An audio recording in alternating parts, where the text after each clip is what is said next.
Architecture was for me always something about building. Growing up in a construction company, it was all about building. So that was the thing that I always wanted to do. I always wanted to create and build homes and houses.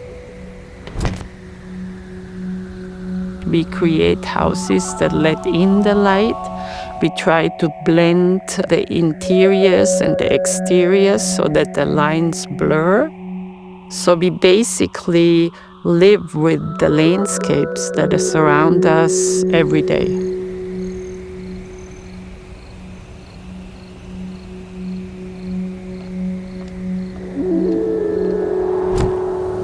Emigrating to California was an interesting story, an adventure.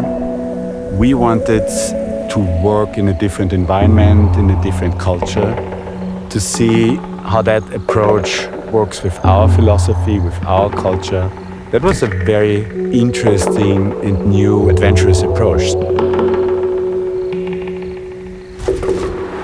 And when we came over here for the first time, we got really deeply inspired by what is surrounding us, what we can do here in terms of architecture. When you come to a country that is new to you, that everything, you have to relearn everything from scratch. Can you imagine how many times we failed in the beginning? It doesn't matter when you fail. The most important thing is after failing, just getting up again and trying something different.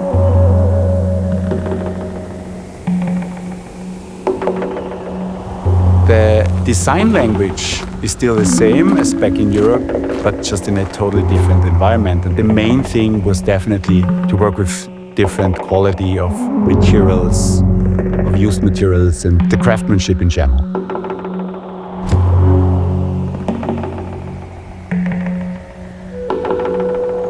My inspiration is definitely nature. I'm a lot out there. I think nature is just perfectly balanced and it's just decluttered itself. It went back to the minimum, and this is also my approach in terms of architecture and design. So we always try to design places in a way that is not too full of stuff.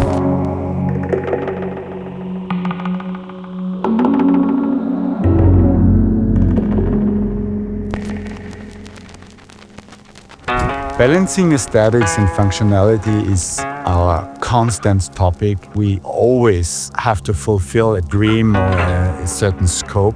Leaving out the unnecessary of our designs helps us to keep everything very functional. If you want to blur lines, if you want to give people the feeling they're actually living outdoors, then you have to work with what you have over here. So this is a big inspiration for me. And then, of course, the light. We have the most beautiful light in the world over here. That's the beautiful thing about California, that we actually blur the lines. The key milestone of the company here in the United States was definitely the finishing of the Modern Wolfgang project. From that point on, customers started to believe in our work, gave them the opportunity to see, feel, and touch, and also created that wish of, I also want to have something like that. And obviously, this project is very emotionally charged for us. We try to find a way to also show to Americans what we can do. Because when you come to a new country, nobody's waiting for you.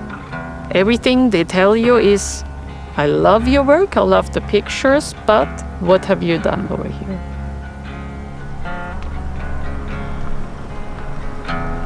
The future of architecture will be much more technology-driven than it is already. Technology on one hand helps us a lot, is a great tool, but there's also a big human factor in all construction, in all buildings, surfaces and room flows. But this is where I also see my role in the future more as curator, to balance out all the different opportunities and possibilities that we have. My goal is to make people feel comfortable. They're escaping a lot of times an urban environment, craziness, traffic, a lot of things happening in their life. They're looking for calmness, they're looking for peace, they're looking for nature. So this is what I aspire in my design, to give them a haven, a place where they can rediscover themselves, where they can find themselves, a place that is safe and a place that is beautiful.